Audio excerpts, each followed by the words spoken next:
It's strange how independence can turn into isolation. When I bought my first house, I was excited about the idea of finally having my own space. A place just for me, where I could make my own rules, live my own way. The price was great for a property in that neighborhood, and the realtor only briefly mentioned that the house next door belonged to a reserved lady. Reserved was an understatement for Priscilla Matthews. I tried to introduce myself on the first weekend after moving in. The door opened just a few inches, revealing a wrinkled, pale face framed by perfectly arranged white hair. Her eyes, there was something wrong with her eyes. They were blue, but such a light shade of blue that they almost looked white, and they remained fixed, unblinking. "Good afternoon," I said, trying to sound friendly. "I'm your new neighbor and—" "You are not my son," she interrupted, her voice a rough whisper. The door slammed shut before I could respond. I found it strange, of course, but I tried not to judge. Elderly people can sometimes be eccentric, I thought. How naive I was. It was on the third night that I noticed something disturbing. I was in the kitchen preparing dinner when I had that feeling, that chill on the back of the neck that you get when someone is watching you. I looked out the window, and there she was, standing in her backyard, wearing an old white dress that seemed to glow under the streetlight. She was perfectly still, her pale eyes fixed in my direction. She didn't move when I waved, didn't react when I turned on the outdoor lights. She just watched. From that night on, a macabre routine began. Every night, precisely at 8:01 p.m., Priscilla appeared in her backyard. Sometimes she stood there, for hours. Other times she moved slowly from window to window, following my movements inside the house. I installed thick curtains, but I could still feel her presence on the other side. The older neighbors avoided talking about her. "Mrs. Matthews has had a difficult life," they said, averting their eyes. "Ever since her son disappeared." No one finished the sentence. No one explained when or how it had happened. The situation got worse when I started finding signs that she had been entering my property. First, there were small footprints in the garden, then objects out of place, in the yard. One morning I found an old feminine sock near the back door, stained with red dirt. The police couldn't do anything. No concrete evidence of trespassing, they said. They suggested I install cameras, but somehow that felt like it would only make things worse, as if documenting her behavior might provoke something even more terrifying. I started having trouble sleeping. Even with the curtains closed, I could feel those eyes watching me. My sleep was interrupted by nighttime noises, scratching on the outer walls, footsteps in the yard, and occasionally a low off-key humming of a lullaby. One night, I woke up to a noise in the kitchen. I went downstairs, gripping a baseball bat, and found the window open. I was sure I had closed it before going to bed. On the kitchen counter lay an old yellowed photograph. It showed a young man, maybe around 25, smiling at the camera. On the back it was written, "My Tommy, 1982.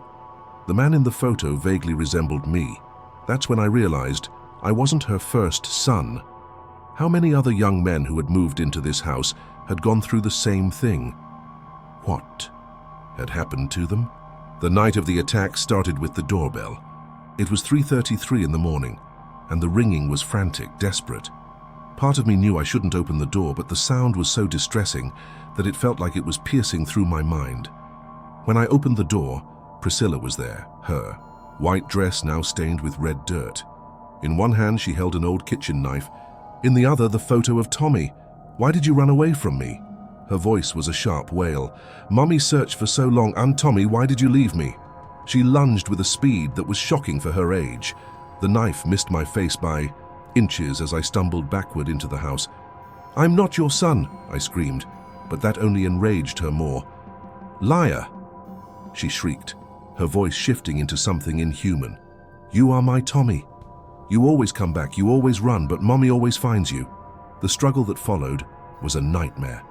I managed to grab her wrist, trying to control the knife, but she had an unnatural strength. We crashed to the floor, knocking over a small table. In the chaos, I managed to pin her down. That's when I noticed something even more disturbing. Under her white dress, there were old stains of dried blood. Many stains, and around her neck she wore a chain with several men's wedding rings attached. The investigation that followed revealed a horror story spanning decades. Tommy, her real son, had disappeared in 1982, not run away as she claimed, but most likely been killed by her in a psychotic episode. Since then, she had developed a fixation on young men who resembled him. In her house, the police found a locked room. The walls were covered in photographs, dozens of different men, all with some resemblance to me, to Tommy. Many were former residents of my house. Some had been reported missing over the years. Under the floorboards of the room, they found human remains. Priscilla was institutionalized in a high-security psychiatric facility. The doctors say she suffers from severe psychosis, worsened by grief and isolation. But sometimes I wonder if that's all. How do you explain her superhuman strength, the impossible noises she made, those eyes that seemed to glow in the dark? I moved out shortly after, of course.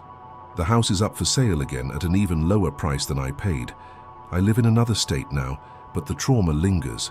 I installed cameras throughout my new home. I checked the locks 3 times before going to bed. I keep all the curtains closed at night, because the truth is Priscilla may be locked away, but the fear she planted keeps growing. Every time I feel unseen, eyes watching me, every time I hear footsteps in my yard at night, I wonder, was she the only one?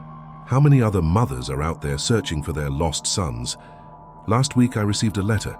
No return address, just my name and address in shaky elderly handwriting. Inside, a single photograph. Me, sleeping in my new home, with a message written on the back, "Mommy always finds her boys." The moment you realize your house is not safe, something fundamental inside you changes. It's as if a curtain has been torn away, revealing that the comfort of home is nothing more than a fragile illusion. This kind of discovery marks you forever, transforming you into someone different. Someone who knows that the walls meant to protect you may be hiding something far worse than childhood fears of monsters in the closet. It was supposed to be the perfect fresh start.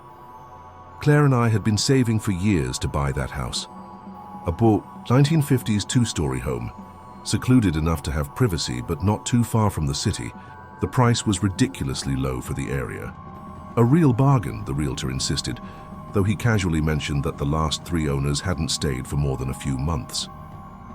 As an electrician, I immediately noticed some issues with the wiring when we moved in. The upstairs lights flickered occasionally, and some circuits seemed overloaded. But what bothered me most was a constant humming sound coming from the walls at night, as if the electricity was being diverted somewhere. Decided to inspect the circuit panel in the basement. Claire was hesitant. She had always had an unexplained aversion to basements, but I insisted it was necessary. It could be a fire hazard. At first glance, the basement looked like any other. Concrete walls, a musty smell, stacks of old furniture, left behind by previous owners. But the longer I spent down there, the more something felt off. The layout of the space seemed wrong. My experience with electrical plans made me realize that the measurements didn't match. There was a missing area behind a particularly heavy bookshelf. At first I thought it was just a construction error, common in old houses. But then I noticed the marks on the floor, semicircular scratches, as if the bookshelf had been moved regularly. It took me almost 2 hours to move the furniture. What I found behind it made my blood run cold.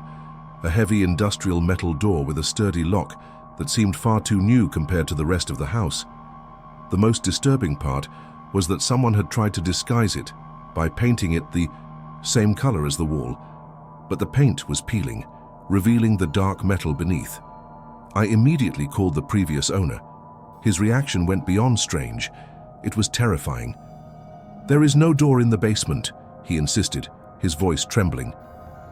"And if there is, my advice is leave it alone. For God's sake, leave it alone." He abruptly hung up, and all my attempts to call him back went straight to voicemail. Claire suggested calling the police, but what would we say? That we found a suspicious door in our own house? They would probably laugh at us. So I did something I now know was a terrible mistake. I hired a locksmith.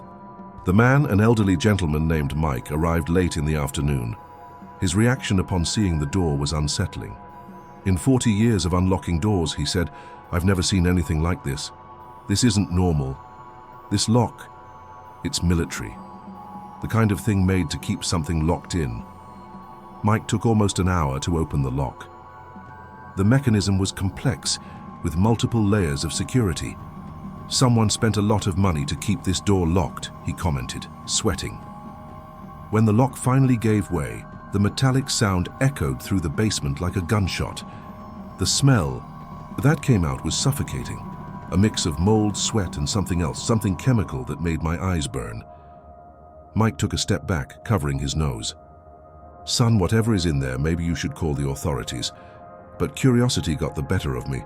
I pointed my flashlight into the room, and what I saw made me question my sanity. The walls were completely covered in strange symbols, drawn with what looked like charcoal and another darker substance I preferred not to identify. Among the symbols were photographs, dozens of them, both old and recent, all showing people in their daily routines. And in every photo, the faces were violently scratched out. In the center of the room, there was a single chair, positioned facing a blank wall, the only clean wall in the entire space. Next to the chair, I found a leather-bound notebook. The pages were filled with the same phrase, repeated thousands of times in handwriting that started out neat but gradually turned into frantic scribbles. "They can't see me from here. They can't see me from here. They can't see me from here." Mike had already left. I heard the front door slam shut as I examined the notebook. I was alone in the basement. That was when I noticed something moving in the corner of my vision, small door almost camouflaged against the wall, slowly creaking open. My first instinct was to run, but something kept me there. The door was unlocked, and behind it, a narrow spiral staircase led upward into the darkness. The metal steps were worn, indicating frequent use. Following them, I reached a hatch door. That led to the backyard, cleverly hidden beneath dense shrubbery. The realization hit me like a punch. Someone could enter and leave our house unnoticed. Worse, someone had been doing exactly that. Returning to the room, I examined everything more closely, my horror growing. In one corner, I found a pile of dirty blankets forming a kind of nest. Scattered around were food wrappers, water bottles, even a small portable stove. Some of the packaging had labels from the local supermarket. The most recent one was from 3 days ago. On another wall, behind a stack of old newspapers, I discovered something that made me vomit. A makeshift photo display showing Claire and me in our daily routines. Photos of us sleeping, eating dinner, watching TV, all taken from strange angles, as if the photographer had been hiding in impossible places within our own home. "Claire!" I shouted, racing up the stairs 2 at a time. "We need to call the police, now!" That night, while we waited for the police to arrive, the terror began. First came the knocking at the front door, violent, desperate, as if someone were trying to break it down. When I turned on the porch lights, there was no one there. Then came the stones at the windows, each wrapped in pieces of our own torn-up photos. The actual invasion started around midnight. The sound of shattering glass in the kitchen, multiple footsteps downstairs, some heavy, others lighter, as if an entire group had entered the house. The worst part was the laughter, high-pitched, hysterical, coming from multiple directions at once, as if they were playing with us. Claire and I barricaded ourselves in the master bedroom, shoving the dresser against the door. Through the wood, we could hear them coming up the stairs, dragging something heavy. The smell of chemicals began to seep into the room. They were spreading something in the hallway. The police arrived within 10 minutes, but the intruders had already disappeared, leaving behind a trail of destruction. The kitchen window was completely shattered. There were wet footprints all over the floor, different sizes and patterns indicating at least 5 different people. On the living room wall, written in a substance we later learned was a mixture of paint and blood, was a message: "You opened the door. Now we are part of the house."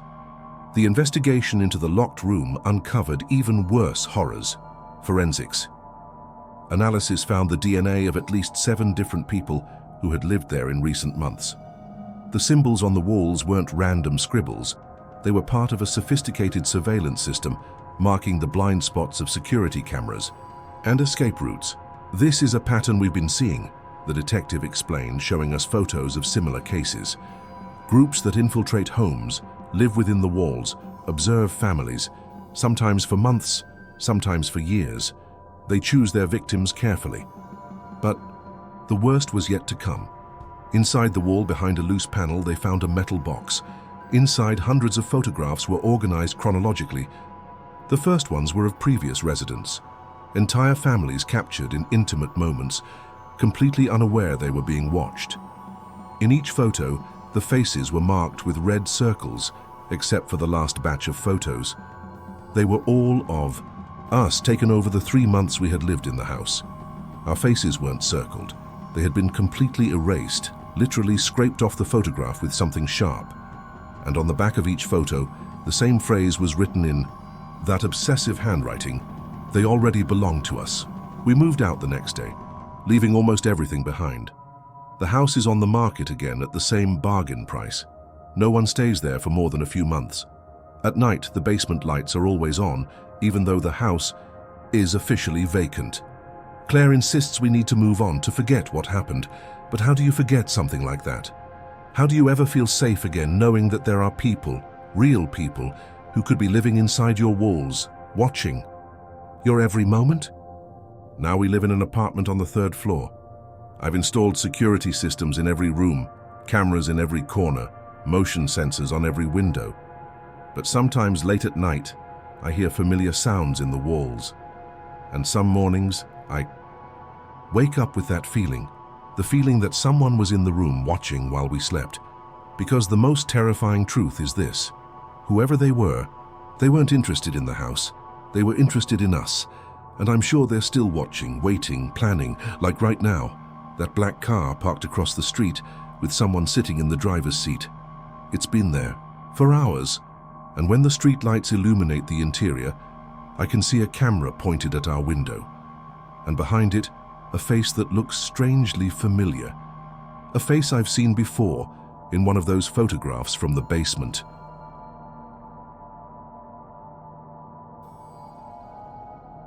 I've always thought there was something strange about those statues. From the very first day, when Sarah and I visited the house with the realtor, I noticed how out of place they seemed. 7 grey stone figures scattered throughout the backyard, each about 5 feet tall. Some depicted angels, others were just abstract human shapes, but they all had one thing in common: their faces were disturbingly detailed. "They're beautiful," Sarah said, enchanted. "They give the place a unique charm." The kids, Emily, 8 years old, and Lucas, 6, loved them too. They turned the statues into characters for their games, giving each one a name. The price of the house was below market value for the neighborhood, and the realtor casually mentioned that the previous owners had to move out in a hurry due to personal reasons. It was on our 3rd night in the house that I noticed the first change. The angel closest to the back door, which the kids had named Gabriel, was facing a different direction. I was absolutely sure. I always paid attention to it because its expression seemed to change depending on the angle of the light. "You must be mistaken," Sarah said when I mentioned it. "These statues are way too heavy for anyone to move on their own." She was right.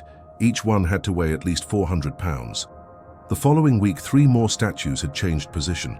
They weren't dramatic changes, just a few degrees to the right or left, as if someone was slowly adjusting their orientation. But now I was certain it wasn't my imagination. I took pictures, compared angles. The statues were definitely moving. Sarah started noticing it too. At first, she tried to rationalize it. Maybe the ground was shifting. Maybe it was kids from the neighborhood playing pranks. But then came that night I woke up to the sound of Emily screaming. I ran to her room. She was at the window, pointing toward the backyard. All 7 statues were now lined up at the edge of the property, facing the house. Their faces, once serene, looked different under the moonlight. More alert, more aware. "Impossible," I murmured, rushing downstairs. Sarah followed me with the flashlight as I examined the statues. There were no marks on the ground, no signs they had been dragged. It was as if they had simply appeared there. The police came, took notes, and suggested it was vandals. But how do you explain the absence of tracks? How do you explain the impossible weight of the statues? The oldest officer simply shrugged. Sometimes it's better not to know certain things. The next morning we found the message. Leave now was painted in large red letters on the back wall. The paint was still fresh, dripping like blood. But the most disturbing part was the height. The letters started almost 10 feet off the ground, as if written by something very tall. The children started having nightmares. Emily said the statues watched her from the window at night. Lucas refused to play in the yard, saying they whispered when no one was looking. It was Sarah who saw the masked figures first. It was close to midnight, and she was in the kitchen when she noticed movement in the yard. 5 figures wearing smooth white masks were dancing between the statues. Their movements were erratic, almost disjointed, like puppets being controlled by invisible strings. I turned on the outdoor lights and ran outside, but they vanished into the darkness. The statues, however, had changed again. Now they formed a perfect circle in the center of the yard, all facing inward, as if having their own secret meeting. Cameras, I decided. We need cameras everywhere. I installed the most advanced system I could find, with motion sensors and night vision. According to him, back in the 1970s, a cult used to perform rituals on that land. They tried to open something, he explained. A portal, they said. But something went wrong. The statues appeared out of nowhere after a particularly intense ritual. The cult members disappeared, but sometimes we still see people in white masks dancing in the yard. Why didn't anyone remove the statues, I asked. They tried. Many times, but they always come back. Always. The last owners, they tried to destroy them. The next morning, the whole family had disappeared. All that was left were white masks on each bed. That night, as we monitored the cameras, we saw something that froze our blood. The masked figures had returned. But when the cameras zoomed in on their erratic movements, we realized they weren't people wearing masks. They were statues moving. And on their stone faces, there were expressions that shouldn't be possible for something inanimate. We moved out the following week. The house remains empty to this day. Sometimes I drive by at night. The statues are always in different positions. And sometimes, if you look too quickly, you could swear one of them waved. The new neighbors say that on certain nights, especially when the moon is full, they can hear the sounds of dancing and laughter coming from the empty yard. And occasionally, very rarely, someone reports seeing figures in white masks walking through the neighborhood. But the most disturbing part? Recently, I saw an old photo of the house from the 1960s, before the cult. There were no statues in the yard. There were only people, 7 people, standing in the exact same positions where the statues are today, and their faces were identical to the statues. If this story gave you chills and now you're thinking twice before looking into your backyard at night, then be sure to leave us a comment. What do you think about the statues? Have you ever experienced something eerie? Share your scariest encounters with us in the comments. Maybe your story will be featured in one of our next videos. Don't forget to like the video, subscribe to our channel, and turn on the notification bell so you won't miss any new horror stories. Thanks for watching, and be careful who or what is watching you.